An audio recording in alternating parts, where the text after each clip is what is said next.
and hindi nanalo ang kalaban, hindi natin siya pinanalo. We listen to the Holy Spirit, we listen to the call of the Holy Spirit. So yun na lang may importante mga kapatid, is that we need always to answer the call of the Holy Spirit and not the call of yun nga pala, no? Yung ano pala ngayon, may bagyong Pepito na darating. So, isama natin lang sa prayers yan, yung bagyo na yan. Kasi alam naman natin yung lugar natin dito, bumabaha talaga. So, yun po. Si Lord, yung mga bagay talaga na hindi natin makakontrol, especially yung mga ganyang mga sakuna. But, yung importante dyan is, kahit na hindi natin makontrol, is that we need to trust God and we need to raise it up to Him. Will those problems na meron tayo sa Kanya. So, thank you, my God, and all praises and glory sa Kanya. Thank you po. Thank you po. Brother Earth, patutuwa po. Salamat sa Panginoon. Puputuloy na po natin tayo yung testimony po at nanakon tayo sa Sunday sermon. So, tapikin yung katabi niyo na handa na ba kayo makinig sa Sunday sermon?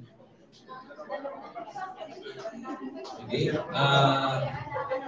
It's all welcome po yung matikulo at gwapong pastor. Si Pastor Kets. It's all welcome po. Mabuti na lang, hindi tumuloy si Pepito. Kaya nagpasalamat ako dahil hindi tumuloy kasi nandito si Paul Singari sumama sa akin. Kaya salamat tayo sa Panginoon. Lagi natin tandaan. Lahat tayo ay tinawag ng Diyos na magkaisa. Hindi magtanungan. Amen po ba? Kaya na may katabi, tingnan mo katabi mo. Sabihin mo sa kanya, kahit ganyan ka, mahal na mahal kita. Pinag-pray kita kay Lord, pero hindi pinag-pray ka ng kandila. Okay. Ngayong umaga po, ang topic po natin ay how far or how close are we? Okay, gano'n ba kahalayo tayo at kalapit na sa Bagyong Pepito? Saan ba yung landfall ng bagyo ngayon? Sa Catanduanes, and then sa G1 Samar, maraming mga speculation at patungkol po sa bagyo. Doon nga sa group namin sa staff, nagpupo sila na malakas raw yung Bagyong Pepito. Sabi ko, naniwala ko, mahina lang yung bagyo na yan. Kasi yung Pepito na yan, yan ang dating old life ko na walang direksyon. Kaya walang direksyon talaga si Pepito. Kahit saan lang yung mga prediction na, kasi nga hindi nga hawak ng mga scientists yung tamang destination ng bagyo. Kasi si God pa rin ang nag-orchestrate doon sa bagyo. Tama po ba? Kung tayo ay mayroong Diyos, wala pong kung tayo ay mayroong Diyos, wala pong tayong dapat ipangamba. Kasi God is in control. Amen po ba? Okay. Ngayon po ay basahin po natin yung ating teksto po sa verse 3 hanggang 14. Tumayo po tayo lahat sa paggalang ng salita ng Diyos. Sige po. Ang sabi rito, ako po sa verse 3, kayo sa 4, and then salita tayo. Habang si Jesus ay nakaupo sa bundok ng mga olibo, palihim siyang tinanong ng kanyang mga alagad, kailan po ba mangyari ang mga sinasabi ninyo at ano ang magiging palatandaan ng inyong huling pagparito at katapusan ng mundo?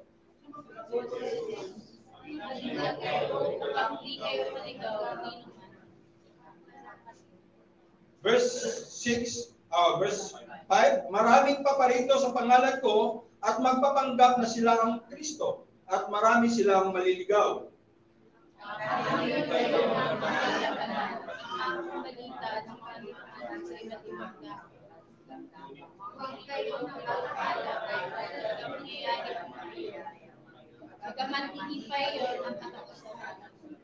Verse 7, maglaban-laban ang mga bansa at gayon din ang mga kaharian, magkaroon ng tagutom at lilindol sa maraming lugar.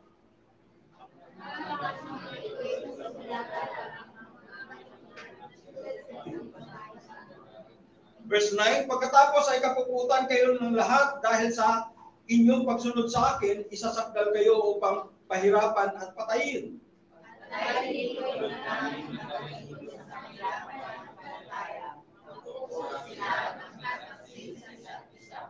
Marami ang magpapanggap na propita at ililigaw ang mga tao. Talaga ng kasamaan, kaya nanlalangin ang pag-ibig ng marami. Ngunit ang manatiling tapat hanggang wakas ay siyang maliligtas. Ipaparangal sa buong kagitan ng pananampalataya tungkol sa kaharian ng Diyos, upang magsilbing nakatuwa sa lahat ng mga bansa, sa Tayo po lahat ay umupo at manalangin. O Diyos, naming Ama na makapangyarihan sa lahat, at ang iyong anak na si Jesucristo na iyong sinugo naming Panginoon sa sariling tagapagligtas. Salamat sa pag-iingat mo sa bawat isa. Salamat dahil ikaw pong may kontrol ng bagyong ito, Luzon, Visayas at Mindanao. Lord, we claim your promise to your people, Panginoon. Kung mayroon mang mga nasalanta, mayroon ka kong kinukurik sa aming mga buhay o lugar na kung saan hindi ikaw ang itinaas, kundi ang mga Diyos-Diyosan. Lord, we claim, O God, na buksan mo po ang puso at isipan ng mga tao na ipokus ang aming paningin sa iyo na siyang pinagmulan at nagpapasakdal ng aming panampalataya. Tulungan mo po kami na sa ganitong paraan, O Diyos, ikaw nga ay may taas at ang aming buhay ay lalakad ayon sa iyong pamantayan at hindi ayon sa aming haka-haka at mga puro-puro. Salamat, O Diyos, sa umagang ito. Patnubayan mo po ang bawat isa at ingatan mo po kami. Ito ang aming samot dalangin. In Jesus' name we pray. Ang lahat ay magsabing, Amen. Okay. Gaano po ba tayo kalapit o kalayo sa sinasabi ng talatang ito na katapusan ng mundo? Actually po, yung iba't ibang mga title o iba't ibang mga pamagat sa text na ating binabasa ngayon ay mayroon po preparation for end times, how to hold your faith in the coming end times, but we are in the midst of end times. Tama po ba? Nasa gitna po tayo ng katapusan ng mundo. At alam natin yan na marami nang nangyayari na mga iba't ibang bagay, pero ngayong umaga, himay-himayin natin ito. But before we study ngayong umaga dito sa Word of God, tingnan po natin yung ating main idea. Okay. Pasikat pa lang yung author na yan. Pasikat pa lang. In the midst of uncertainties, live the word, not your world. Kasi nga, pag kayo namuhay sa kagustuhan nyo at sa mundo nyo, hindi natin magkaroon tayo ng focus doon sa salita ng Diyos. Kaya nga, ano ba yung mga hindi katiyakan mga bagay? Sino po dito na alam mo, bukas mabubuhay ka pa? Wala kong nakakaalam. Di ba? Wala nakakaalam. Dahil kapag sinabi mo, itaas mo yung kamay mo, babatukan tayo ng Panginoon. Ibig sabihin, wala kong nakakaalam na bukas makalawa mabubuhay tayo. Only God can see our future. Di ba? Nakikita niya. Pero kaya nga, dahil mayroon tayong Diyos, at mayroon tayong sinasamba, at mayroon tayong pinaglikuran dahil tinanggap natin siya as our Lord and personal Savior, even these calamities, even this typhoon na sinasabi nila na signal number 5, ay gano'n makalakas ang signal number 5? Bubuhatin ka na, parang nagpaparachute ka na. Yan, gano'n po kalakas. Kaya kung ikaw pupunta sa Lunita, magpayong ka lang at idadaan ka, idadrakbay ka sa Lunita. Gano'n po kalakas. Okay. Kailangan hindi ka lang sasabit kasi marami pong pwedeng sabitan. Okay. Dito sa ating pag-aaralan sa umagang ito, how far o gaano na tayo ka-close o kalapit sa prediction o hula ng ating Panginoong Hesus. Kasi ito yung mismo, hindi mga prophet ang nanghula, hindi yung mga tinawag ng Diyos, kundi mismo yung ating Panginoong Hesus na nagsasabi, I am the way, the truth, and the life. No one comes to the Father except through me. Sabihin, itong nanghula dito ay hindi basta-basta, kundi siya mismo ang anak ng Diyos, ang pinagmulan ng lahat ng panampalataya ng sangkatauhan. Kaya ngayong umaga po, titingnan natin sa verse 3. Binigyan din ni Jesus Christ diyan, habang si Jesus ay nakaupo sa bundok ng mga Olibo, palihim siyang tinanong ng kanyang mga alagad, kailan po ba mangyayari ang mga sinasabi ninyo? Ano po ba ang magiging palatandaan ng inyong muling pagpaliko? Actually, dalawa po ang tanong na ibinigay ng mga alagad doon sa habang sila nakaupo. tanong na sinasabi sa ng mga disciple is, when shall these things be? Kailan? Kailan mangyayari? At ano yung mga palatandaan, o sabi dito, what shall be the sign of thy coming? Ano ba yung mga palatandaan na nandito na nga? At dito ngayon, ito yung ating pag-aralan ngayon, ano ba yung palatandaan? Tingnan mo yung katabi mo. Ito ba yung katabi ko ay isang palatandaan? Di ba? Palatandaan po ba itong katabi ko? Kasi nga, lahat tayo ay mayroong kasama po tayo dito sa sinasabi ng Biblia. Marami pong mga example dito, di ba? Yung fig tree, yung babaeng nanganganak. Lahat ng ito ay pinipicture ni Jesus Christ para makita mo na ito na po yung malapit na. We are close. O, malayo mo ba tayo? Kung nangyayari na ang mga ito po ba ay time na ngayon magsisisi ka? Hindi po. Ang kausap ko dito ng Panginoong Hesus, yung mga alagad na 100% nagsubmit ng kanilang buhay kay Jesus at lahat ng sasabihin ni Jesus ay kanilang itataguyod according to the fulfillment of the Great Commission. Kaya, sa verse 4 and 5, nandyan yung false Messiah and false prophet. 4, 11, 5, and 11, nandyan po yan. Paano po ba natin ma-distinguish yung mga tao, isa na dito, di ba? Yung umabot na, umabot na sa langit yung iyak ng mga more than 200 person na narip ni Tibuloy. Huwag po tayong matakot. Kung ako may babaril ni Tibuloy, hindi kayo kasama.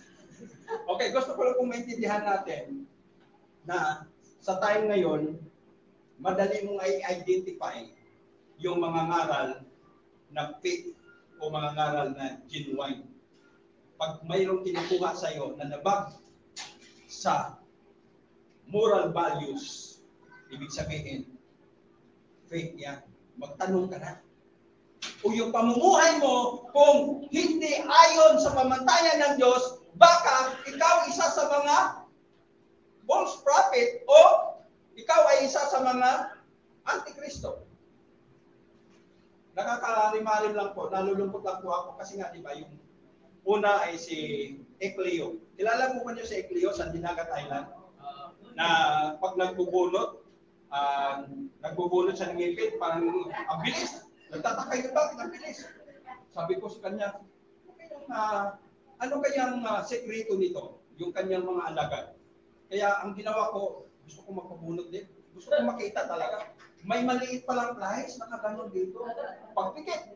Mabilis na ginano, sabi ko, yun naman pala ang kanilang yung kanilang pamaraan. Ibig sabihin, pag hindi ka nagsusuri at ikaw ay oo lang ng oo, mabilis kang matangay ng pamantayan ng mundong ito. Kaya dito, yung mga false Messiah, si Ecleo, di ba? Bakit maraming mga tao na mga magulang, yung anak nila, na babae, inaalay nila kay Ecleo? Tama po ba yung mga ganito? Tama po ba yung mga pastoral na inner circle ng mga babae, mga magaganda? Diba? Sugdulan na. Ito yung tinatawag ng Biblia na yung sobra na yung kasamaan, like the time of the Israelites na umabot na sa langit yung iyak ng mga Israelites because of unrighteousness na pinapatupad ng Piro. At ito nga, yung sitwasyon na nalaman natin na lahat yan ay ginagamit because of self-centeredness and greediness for the things of this world. Di ba?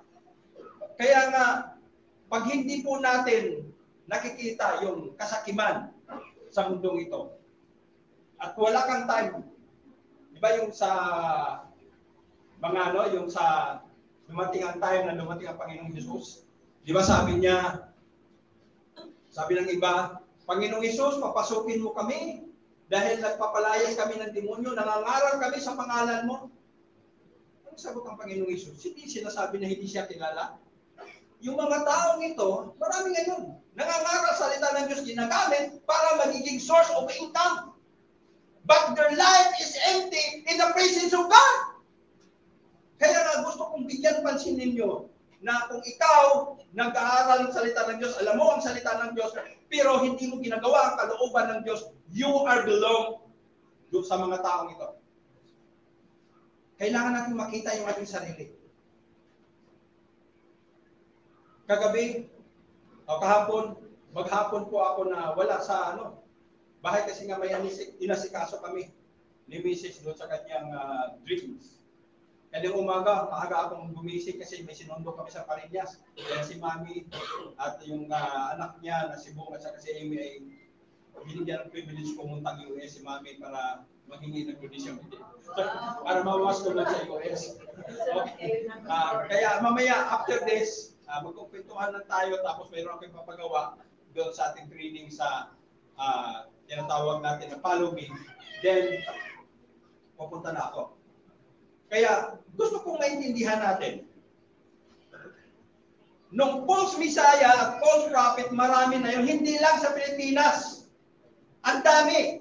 Hindi lang si Kibuloy, hindi lang si Ecleo. Marami pang iba na pag nagsasabi na sila ang daan. Mayroon yan. Yung matulis ang daan, di ba? Isa rin yan sa mga Antikristo. Hindi pa lang naglalantad ngayon. Pero, their work, their activities, yung mga member nila, hindi rin nagbabasa ng Biblia. Sa Kristiyano, pinayagan ng pagbasa ng Biblia, pero ayaw magbabasa ng Biblia, kaya minsan, hindi talaga yung lumalago. Sa tingin po ba, Pastor, pag hindi ka nagbabasa din, ay Antikristo ka rin? Antikristo ka na. Kasi nga, you are against the command of Christ. Diba? Kaya kung hindi ka nagbabasa ng Biblia and you are following, sinabi mo, following the Lord, maraming mga tao di pa nag-focus, marami sila na, okay ako, pero hindi ka pupunta sa church, okay ako, nakikinig ako ng salita ng Diyos, pero hindi mo, wala kang contribution for the expansion of God's kingdom. No. Questionable. You are one of them. Kasi hindi mo naiintindihan na pag tinanggap mo si Kristo bilang yung Panginoon at sarili tagapagligtas, you are part of the kingdom. Kaya gawin mo ang magagawa mo para explore yung good news. Gawin mo ang magagawa mo to edify people for the name of Christ. Kaya nga dito sa false prophet and Messiah, dami na po sa buong mundo na yumaman dahil lang sa pangangaral ng salita ng Diyos. Pag magaling ka magsalita, di ba? Pag magaling ka magsalita, gagatasan mo lahat. Pero simple lang naman ang ministry. Kung ang totoo, kung susuporta ka siya, ibigay mo lang yung nararapat na para sa church para may magagamit para sa ministry. Wala akong pilitan. Kasi ang mga tunay na nakaunawa sa Great Commission ay hindi na pinipilit, kundi kusang umaayos at kusang sumusuporta, kusang nagbibigay, at kusang umaabot sa mga tao na nais ng Diyos na abutin. Because this is the way of Christianity. Because this is the design of a Christian. Itong disenyo ng mga tao na sumusunod kay Kristo. Pangalawa, wars, rumor, and nation against nation. Nakarinig kayo ng mga labanan, magkabalita man ng mga digmaan at iba't ibang dako, ngunit huwag kayong mabahala dahil talagang mangyayari ang mga iyon, bagamat hindi pa iyon ang katapusan ng mundo. Maglaban-laban ang mga bansa, gayon din ang mga kaharian, magkaroon ng tagutom at nalindol sa iba't ibang dako. Noon pa ito nangyayari na. Kaya, ibig sabihin, nalampasan na ito at hanggang ngayon nangyayari kasi mayroong pinaka-climax na lindol, nagira, nangyari na po ito. Pero ngayon nandiyan yung bansang Israel nagpapatunay na ito na yung lindol, iba pang mga kalamidad, mayroong pang pinaka-climax. Ano yun? Yung yellow na 50 kilos babagsak sa'yo during tribulation po yun. At alam mo natin na in our faith as a Christian, hindi na natin maranasan yung ganon. Di ba? Bumuhatin mo, babagsakan ka ng 50 kilos na yelo. Di ba? Ito yung mga babalanan ni Lord para tayo ay makita natin yung ating sarili. Gaano ba tayo katotoo sa ating Christian life? Tayo po ba ay, sabi nga, natawa ko kay Jan nung nag-usap kami, sabi niya, yung pakitang tao. Diba? Masakit talaga yung word na gano'n na pakitang tao. Kasi hindi tayo nagkaroon ng real conviction in our relationship to the Lord Jesus Christ. Makikita niyo kung nagkaroon kayo ng real conviction, aalagaan ninyo yung inyong testimony. Aalagaan ninyo ang inyong devotion. Alagaan ninyo ang inyong walking. Because, bakit po alagaan natin? Because the only way to overcome the world is the power of God through His Son, Jesus Christ. Wala po tayong panlaban. Di ba? Ang sabi nga ni Jesus Christ, na-overcome ko ng mundo, kaya humayo kayo. Ibig sabihin, yung authority ng mundo under the feet of our Lord Jesus Christ, and we must observe His power. Pag na-observe mo na yung kanyang kapangyarihan, doon ka magkakaroon ng kakayahan to follow Him and work with Him. Because you know, Jesus is our victorious Lord. Sabi nga dito, nation shall rise against nation. Yung mga rumors of war, nangyayari na yan. At tayo'y, yung ating mga mahal sa buhay ng mga Christian, nakaranas na ng World War II. Sino nakaranas ng World War II dito? Sige po. Hindi namin sasabihin yung edad mo. Okay. World War I. May nakaranas na ba? World War II, maaaring yung iba maliit pa. Di ba? Kaya gusto kong makita natin, itong lahat na ito ay pamantayan ni Lord na pag nakikita mo, like the fig tree, like sa babaeng nanganak, pag nagiging nakita natin ito, ibig sabihin, ito yung mga palatandaan na malapit na. Pero nangyayari na ito eh. Sabi nga dito sa verse 7, maglaban-laban ang mga bansa, gayon din ang mga kaharian, magkaroon ng tagutom at lilindol sa maraming lugar. Sa verse 8, ang lahat ng mga ito ay pasimula pa lamang sa mga kahirapan tulad ng isang babaeng mga anak. Una po, yung mga viruses, diba? Yung COVID. Diba? Mayroon noon, kung nagsisearch ka, yung bubonic plague noon ng unang panahon, nagdami ding namatay. Na ibig sabihin, noon pa man ito, babala ito ng Diyos para maunawaan natin yung sinasabi ng Biblia na kahirapan na darating. Yung kahirapan na darating, dapat natin maintindihan. Dahil pag hindi natin naintindihan, your life as a Christian is easy-go-lucky.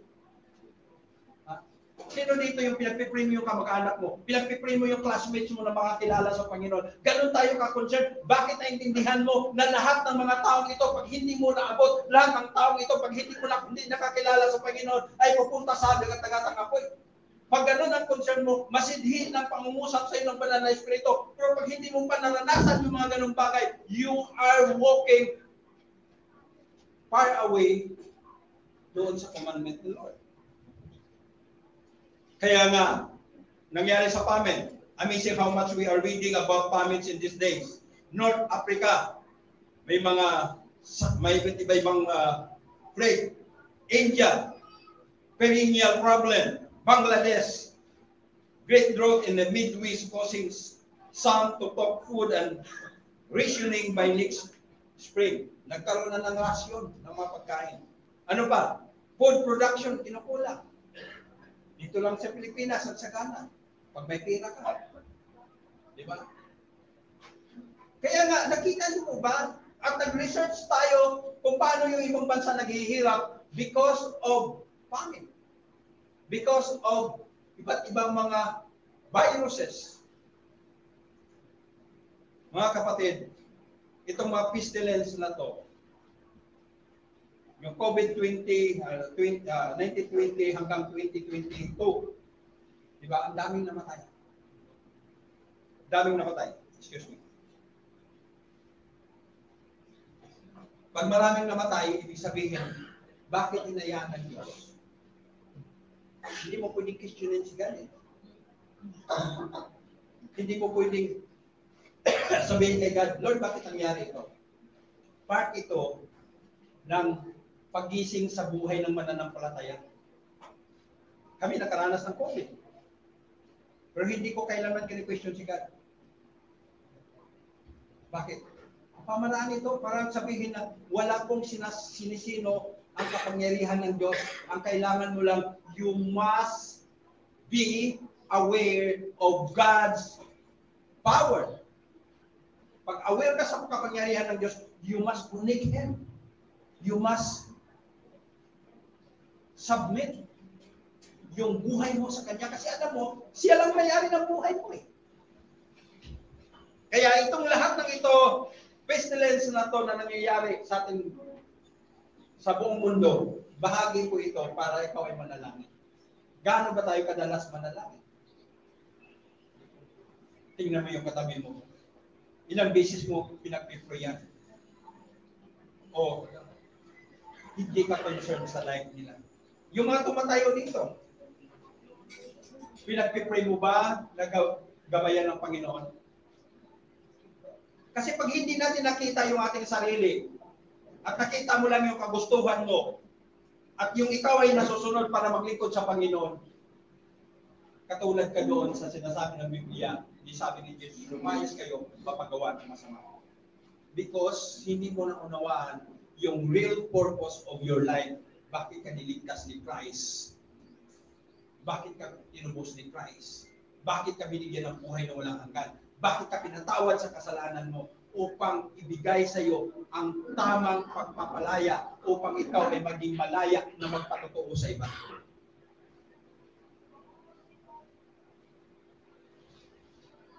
Maraming mga iba't ibang klaseng pestilence. Ano po ba yung mga salot na lumaganap sa ating bayan? Maging ang hospital, di ba? Marami. Kaya nga, itong mga tinanong ng mga alagad kay Kristo, ano yung palatandaan at ano yung mga mangyayari? Na-experience na po natin, pero ang sobrang tigas ng puso at isipan ng mga tao at ayaw nilang ayusin yung kanyang sarili. Maraming mga leaders ngayon, hindi na lang di-devotion.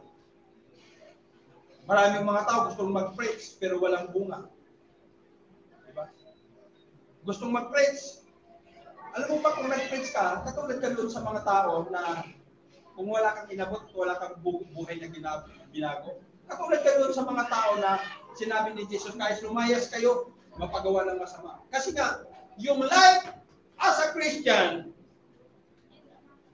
positive, tayo, sa positive side tayo, na sa gitna ng kahirapan, mayroong tao na tumatayo sa presensya ng Diyos.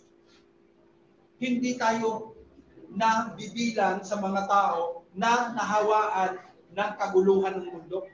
Kasi alam natin kung ano yung position natin, kung taga saan tayo. We are foreigners in this world.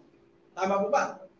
Kaya nga, mga magulang kong kapatid, dapat makita natin yung lahat ng ito, mga earthquake, pestilence, at iba't iba pang mga form of kahirapan o makita natin pag-away-away, ay bahagi ito na pinipicture sa ng Panginoon. Kung ito ay nangyayari, anong gagawin mo as a person na mayroong relationship kay Christ? Anong gagawin mo? Ikaw ba ay magreklamo o luluhod at hingin ang kapangyarihan ng Diyos to share the gospel? Diba? Sa verse 9 and 10, sabi rito, persecution of Christian. Hindi nangyari sa ating bayan ngayon. Diba sa Pilipinas?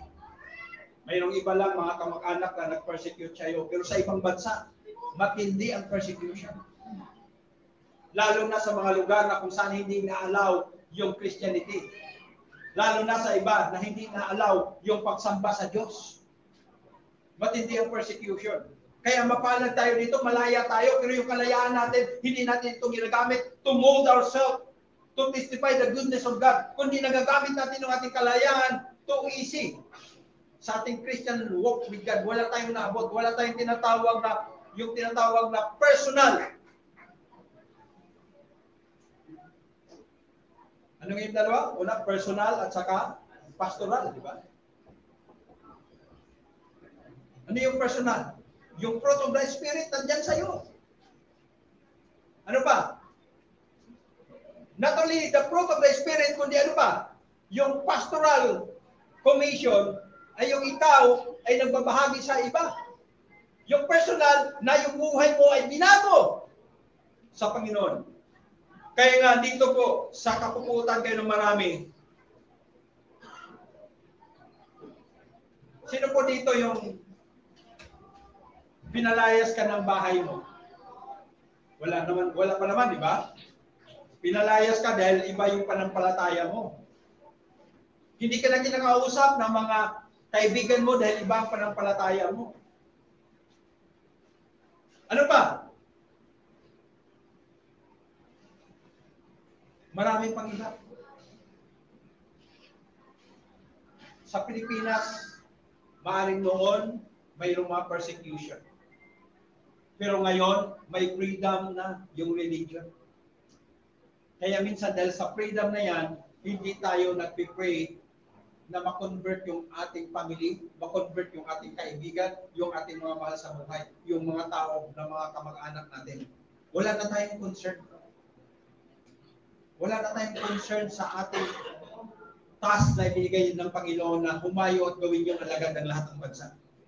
Hindi po matatapos ang Great Commission hanggat yung lugar na nandito tayo, hindi tayo kumikilos at abutin natin yung tao. Kasi yung Great Commission kasi ay bahagi yan ng bawat sa nakaunawa sa salita ng Diyos ay abutin yung mga tao na nakapaligid sa Kanya. Sino ba nakapaligid sa iyo? Pamilya mo. O tigas kasi ng mga ulong ng pastor eh. Tingnan mo kung ano yung patotoo mo.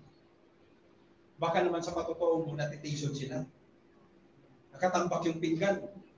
Isi-isi ka lang, hindi ka naman nag-uukas. Diba? Ang daming dumi sa bahay. Hindi ka marunong magwalis. Nakatitig ka lang sa social media. Diba? Yung isda, kinakalabit na sa'yo, lutuin mo ako. Nandun yung katamaran. Diba? Sinasabi natin, we are Christian. Sinasabi natin, Lord, Kristiyano ako. Paano ka naging Kristiyano? At paano ka nabuhay bilang isang Kristiyano? Kaya dito, sa how close we are, dito sa pagbabalik ng Panginoong Hesus, maging close lang yan sa'yo kung naintindihan mo yung purpose of your life as a follower of Jesus Christ. Pero kung hindi pa, malayong malayo ka. Kasi nga, minsan ang church ay para lang ginawa nating pangtakip. Pasensya na kayo, akong binigyan nyo ng pagkakataon mag-preach dito. Gusto ko maintindihan natin, mga kapatid. Gusto ko lang pong sabihin sa inyo, buhay natin ay hindi natin nawa. Gawin na natin yung nararapat para kay God. Mga kabataan, alam ko, gusto niyo magkaroon ng relationship. Pag-pray nyo. Maging mabuti kayong anak. Mag-aaral kayong mabuti. Eh, kung hindi talaga mapigilan, kasi natural lang talaga umiibig, di ba? Pag-pray mo. Kasi nga, bahagi yan ng lahat ng bagay ay dapat ipanalangin. Kaya mga magulang ko kapatid, tingnan ng ating sarili. Gaano ba tayo kakumbinsido sa salita ng Diyos? Gaano ba tayo kakumbinsido? Pinamumuhay ba natin ito? O niyuyurakan natin ito? Ano sabi nga ng Biblia, di ba? Huwag niyong ibigay sa mga aso o sa mga hayop yung salita ng Diyos dahil wala silang pakialam. Yuyurakan lang nila yan. Ibig sabihin, ano ibig sabihin nun? Tinanggap mo nga ang salita ng Diyos, hindi ka concerned.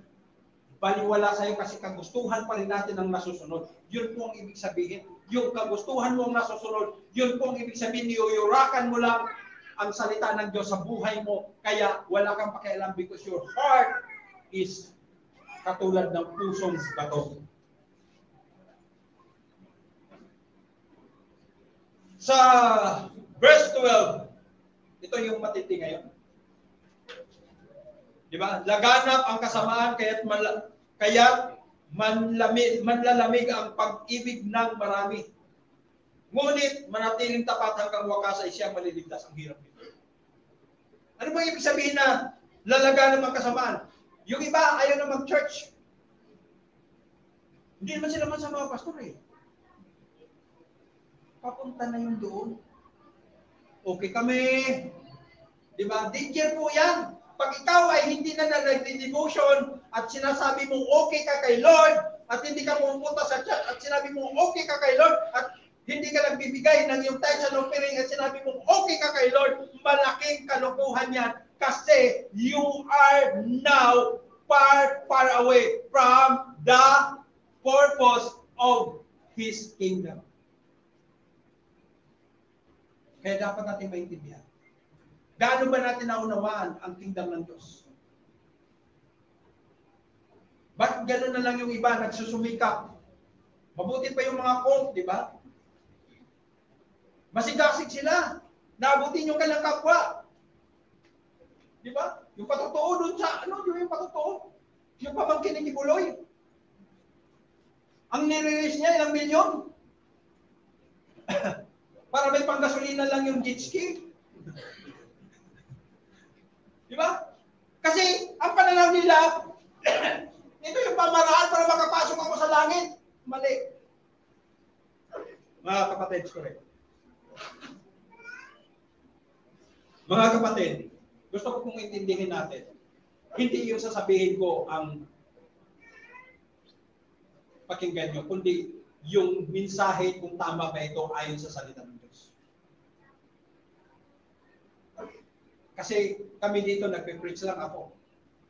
Ako pinagpe-pray ko, yung Bible study ko kahapon na taga Baltasar, sabi ko, hanggat hindi kayo mamuhay ng tama at manindigan sa iyong relationship kay Lord, walang mapaguhin sa Baltasar. Bakit tayo matakot kung tayo nasa tama? Bakit tayo mangangamba kung ang Diyos ay kasama natin? Dahil sabi ng Biblia, kung ang Diyos ay kasama natin, sino ang magiging kalaban mo o kalaban natin? Kaya nga, dito po, sa lalaganap ang kasamaan, kaya't manlalamig ang pag-ibig ng marami. Ngunit ang manatiling tapat hanggang wakas ay siyang maliligtas. Ano po ba ang in-emphasize dito? Pinapakita dito. Simula pa lang ito. Ilan ang mga tao na nawala sa church? Dahil hindi nila gusto, dahil mayroon silang sariling pamamaraan. Ito lang po ang gusto kong sabihin. Ang church, ginagawa lang ng pastor na maging matuto tayo na maglingkod sa Kanya. Pero kung mayroon kang ibang dahilan, dapat ipag-pray natin sa Panginoon na, Lord, isettle mo ako sa ganitong damdamin. Kasi ito lang yung gusto eh. Pero kung gusto mo, saka lang pumunta sa church kasi gusto mo, nako, malayo ka. Kasi conveniente. Pag pumunta ka sa church dahil ito'y convenient mo,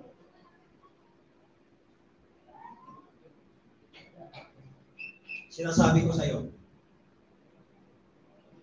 hindi ito yung nais ng Diyos sa buhay. Kung si Kristo nga, hindi natutulog. Kung si Kristo nga, walang matulugan. Sabi nga niya, yung asong gubat, mayroong matutulugan. Yung ganitong hayop, may matutulugan. Pero ang anak ng tao, walang matutulugan. Ano ibig sabihin mo? Ibig sabihin nun, yung anak ng tao, wala ang conveniente sa buhay. Pero tayo mayroong conveniente, pero hindi natin concern yung kingdom exploration dito sa mundong ito. And through your name, through your life, and through your testimony, magkakaroon ng exploration yung kingdom ng Diyos at may balita sa iba at sila ay magkaroon ng tamang pamumuhay at tamang pagkakilala sa Diyos and your name will be written in the book of life. Hindi dahil ginawa mo, kundi naintindihan mo. Sabi nga ni James, maraming tao humarap sa salamin. Sabi ni James, nung pagkaharap nila, nakita nila, kamukha nila si Richard Gomez, kamukha nila si Miriam, Dantes, o Rivera, di ba?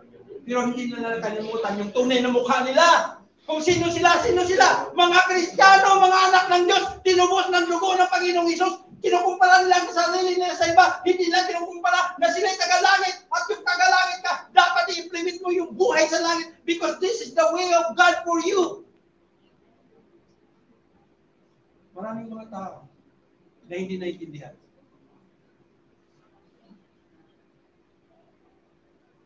Alam mo ba, pag kinukumpara mo yung sarili mo sa iba, hindi mo makita yung tunay na pagtubos sa iyo ng Panginoon Jesus.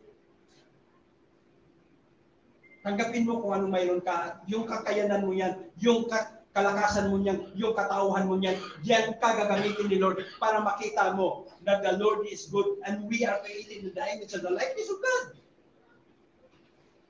Ganun po, kasiyempre.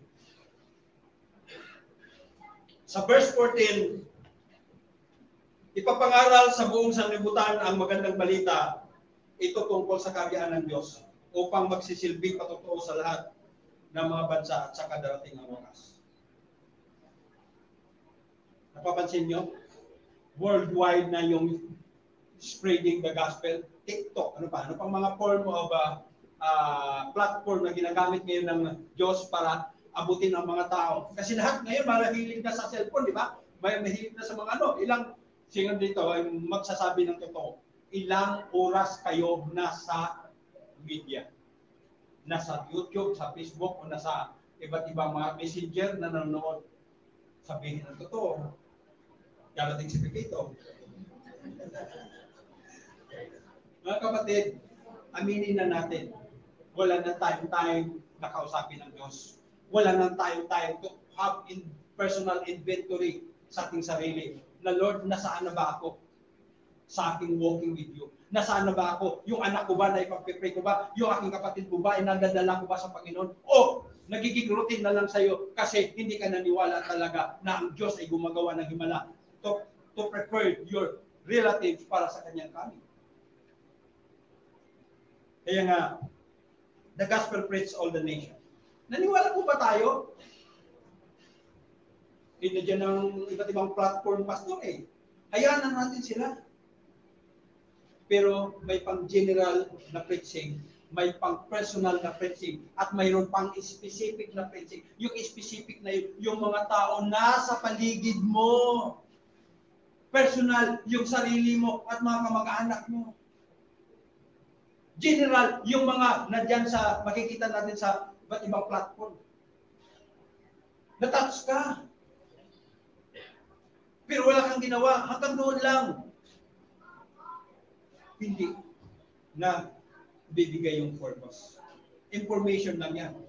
Na sinabi nga ng Biblia, di ba? Lord, hindi ko narinig yan. Pagdating sa langit, hindi na sasabihin nun, papakita yung video.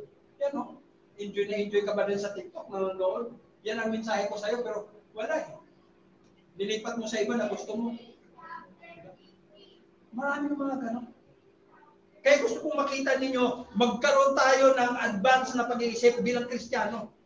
Kasi pag hindi natin gagamitin yung buhay natin for the Lord, hindi tayo mag-iiwan ng maayos na ligasiya sa mundong ito.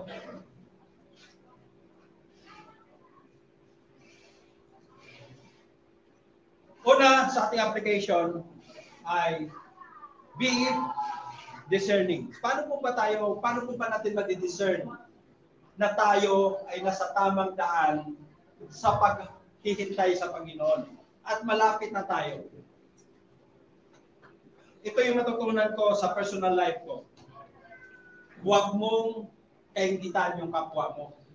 O huwag mong bigyan ng pansin yung kapwa mo kung siya man ay gumawa na para sa Panginoon. Hayaan mo lang siya, ang ipagpipray mo, Lord, sana maging katulad ako niya, na gano'n yung damdamin.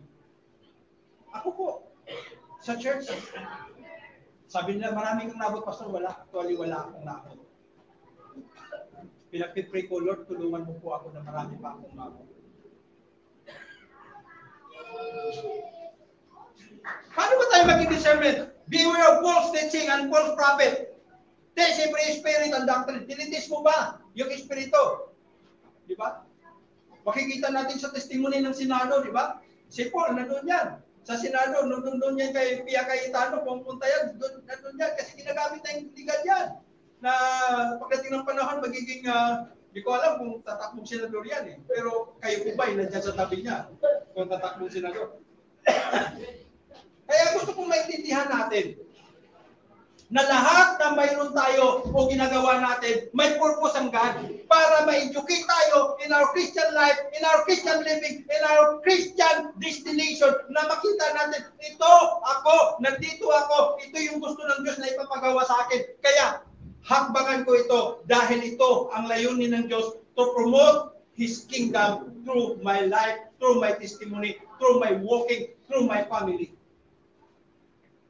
Kaya dito po, nagkaroon ba tayo ng discerning sa mga false prophet? O pag may nangangaral siya, ang bait naman, binigyan ako ng ayuda eh. Yan ang nangyayari pagdating ng eleksyon. Yung tao na hindi ka dapat binubuto mo dahil sa ayuda. Ang bait kasi, si Satanas, sobrang bait yan eh. Di ba? Sobrang bait ni Satanas. Alam niyo po ba kung gaano kabait si Satanas?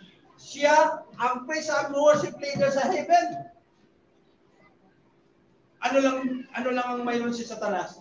Yung kanyang kayabangan. Kasi gusto niyang sambahin din siya. Pag ano na yung damdamin mo na ikaw natin tingalain, yun na. Baka babagsak ka.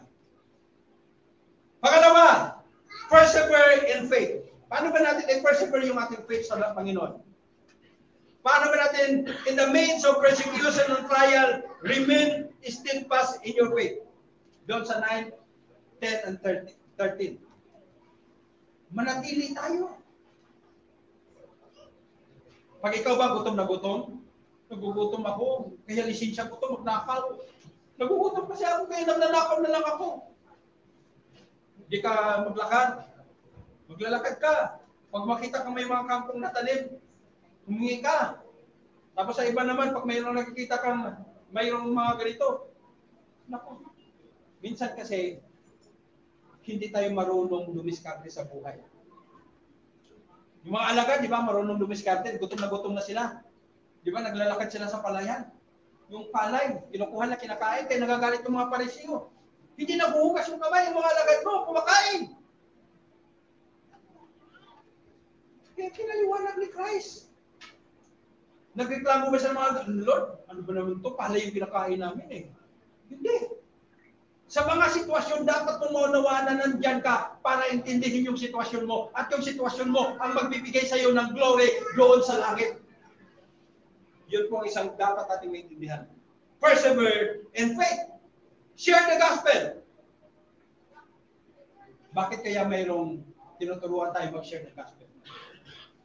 Testimony, bakit pag mayroong evangelism explosion, pinasulat yung testimony mo? Kasi yung testimony mo, pamaraan ng ganyan para i-convert mo yung iba through your life testimony, because your testimony is powerful. Dahil binago niyan yung buhay mo. Kung walang pagbabago sa buhay mo, wala kang dapat testimony. Pero dahil may testimony ka, ibig sabihin, gagamitin ka ni Lord. Kaya nga, yung mga bagay na dapat natin makita yan. Paano mag-share ng gospel? Simple lang. Diba? Pag-aralan mo. Yung patotoo mo. O ikaw ang nasisiran ng ibang gospel. Diba? Ikaw ang natatangay. Number 4, prepare for unexpected. Paano ba tayo maghanda sa mga hindi? Katulad nito, mga sakuna. Kagabi po, dahil maghapon kami doon sa EDSA, pumunta kami ng Abel Santos, nilabas na namin yung sasakyan. Pumunta kami ng ISEM kasi para kumain, alas 7:30 ng gabi. Ang haba ng pila ng mga sasakyan. Bakit ang haba? Kasi nagpapanik yung mga tao para bumili ng pagkain dahil mayroong unos na darating. According to them, mas magandang sa bahay kami, kumakain kami, nagpipista kami. Kaya nung pag-ikot kami ni Mrs., uwi na tayo kasi daming tao, dahil yung tao na yan, natatakot yan, na wala silang kakainin habang darating ang bagyo. Naghahanda. Pero yung kaluluwa nila hindi handa. Nakita ba niyo yung panicking? Kaya, prepare for unexpected. Ano ba yung mga unexpectation natin? Yung kaibigan mo magagalit sa iyo yan pag mag-share ng gospel. Yung pamilya mo magagalit sa iyo kung magpatotoo ka. But this is the way to express them that you are Christian. Hindi mo hawak ang kanilang pag-iisip, pero hawak ni Lord yung kanilang buhay at pag-iisip. Kaya kung ibabahagi mo yung salita ng Diyos, ibigay mo sa Panginoon dahil ito yung pamaraan na ipinapakita mo kay Lord na handa kang humakbang na may panampalataya para ibahagi si Kristo sa kanila upang sila magkaroon ng buhay na walang hanggan. Cultivate and love and endurance. Paano ba natin i-cultivate yung love? Tingnan mo yung katabi mo. Nagugutom na yan. Paano ba i-cultivate natin yung ating? Ang daming pamaraan ng cultivation. Nakikita mo yung iba, alam mo po ba na nag-Bible study kami sa McDonald's. Di ba sa McDonald's? Diyan nila ko yung taga-Baltasar na parati kong sabi ko silang gagamitin nila kayo ihuhubugin ko. Alam mo ba, pagdating naman sa paladahan, mayroong nanghihingi, di ba sa mga paladahan mayroong nanghihingi. Sabi ko, matagal ko na nga nagsurbahan kahit hindi pa. Sabi ko, bibigyan ko ba ito o hindi? Sabi ni Lord, bigyan mo yan. Kasi kahit sa kanya, may nabubuhay din. Dahil yung mga kamag-anak niya o ako niya o asawa niya, mabubuhay din sa kanyang kinikita. Minsan hindi natin nakikita yun. Minsan madamo tayo. Diba? Kahit sa church nga, sa lugar, madamo tayo, pero pag gumastos sa pagkain, nako, limpak-limpak yung pagkain. Pero sa paggawain ng Panginoon, hindi kasi natin naunawaan yung purpose ng God na sabi noon sa Malakay chapter 3, di ba? 9 to 10. Subukin niyo ako. Sino lang yung mga taong sumusubok sa Diyos? Kakayahan ng Diyos. Pag sinubok mo ang kakayahan ng Diyos, tanggalin mo ang pagdududa mo na mawalan ka. Dahil hindi sa iyo yan. Ibigay mo sa Panginoon yan. Dahil pag tinanggal mo yung pagdududa na itong bagay na ito ay sa iyo yan, ibig sabihin, hindi ka nagtitiwala sa kapangyarihan ng Diyos na kumikilos sa buhay. Kaya dito, sa cultivate love and endurance, sa panahon ng kahirapan, mga Tesalonica, church sa Efeso, nag-contribute sila para may makain yung iba. Diba? Kasi alam naman natin, ang Diyos lang makapagbigay sa atin ng money. Yung mga gawa nating kamay, pwedeng pagyamanin ng Diyos yan. Pwedeng bibigyan ka ng Diyos ng opportunity o open door para magkaroon ka ng hanap buhay upang magkaroon ka ng ma-maintain yung iyong pinagkakitaan, pero hindi mo nakikita yung kahalagahan ng pagtitiwala sa Diyos. Kaya dito, i-cultivate natin yung love. Paano ba natin i-cultivate yung love? Sa pamagitan ng mga bagay na mahirap mong gawin dahil nagiging self-centered ka, naging selfish ka sa iyong sarili. At yung endurance, hindi ka marunong, ayaw mong mahirapan ka, di ba? Sa pagsakay na lang. Ako, nag-commute ako pupunta rito. Sabi ko, walang tricycle lang pupunta sa Dalagang Bukid, puro pa highway lang. Baba mo ako sa kanto ng Dalagang Bukid. Naglakad ako. Bakit pipilitin mo yung bagay na hindi doon ang way? Di, magsakripisyo ka. O nag-roll ka. Minsan gusto natin convenient. Hanggat maubos yung pira, convenient pa rin. Kaya magreklamo ka. Tingnan mo yung lifestyle mo, tapos magreklamo ka. Gusto mo naman conveniente. Matuto tayo.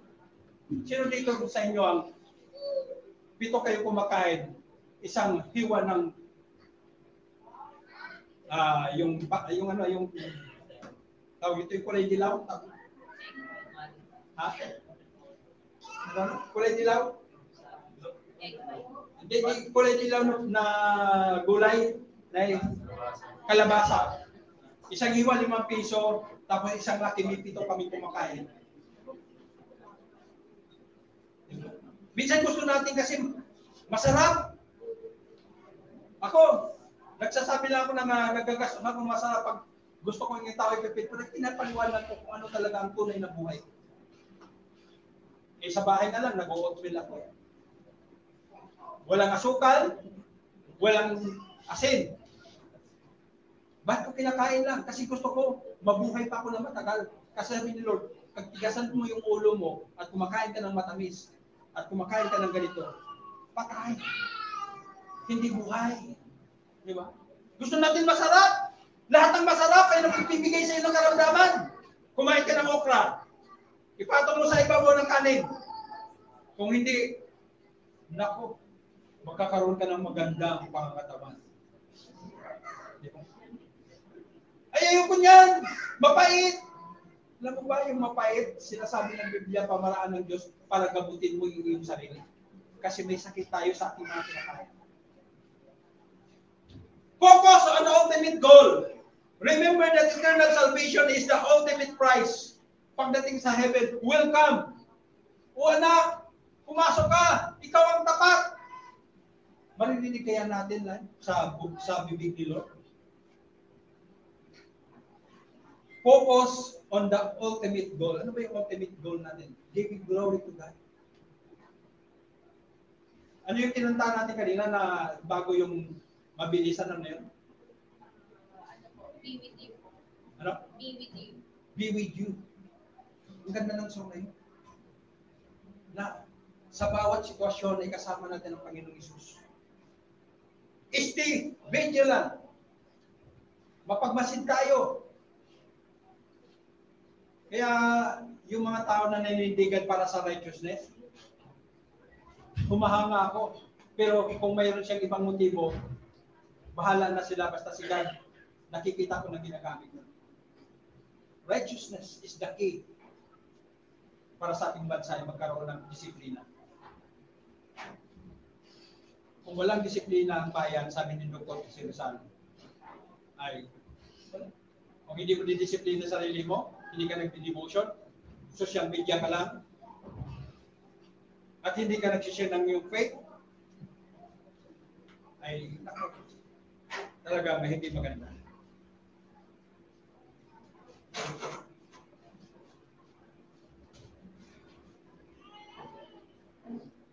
Alam niyo po ba, yung gospel, hindi po kiniklaim yan para baguhin yung mundo.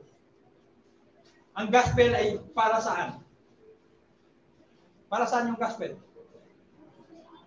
Para baguhin yung ating pananaw sa Diyos at baguhin yung ating layunin sa mundong ito. Our focus is to glorify God in our life. Kaya yung gospel, hindi yan mapabuti yung mundo. Pasama ng pasama yan. Yung katabi mo,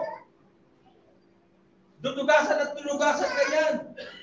Kung hindi siya nakakilala sa Panginoon. Pero kung kilala niya si Lord, pagtitiisan ka niya kahit ganyan ka. Diba? Ganun po, kasimple.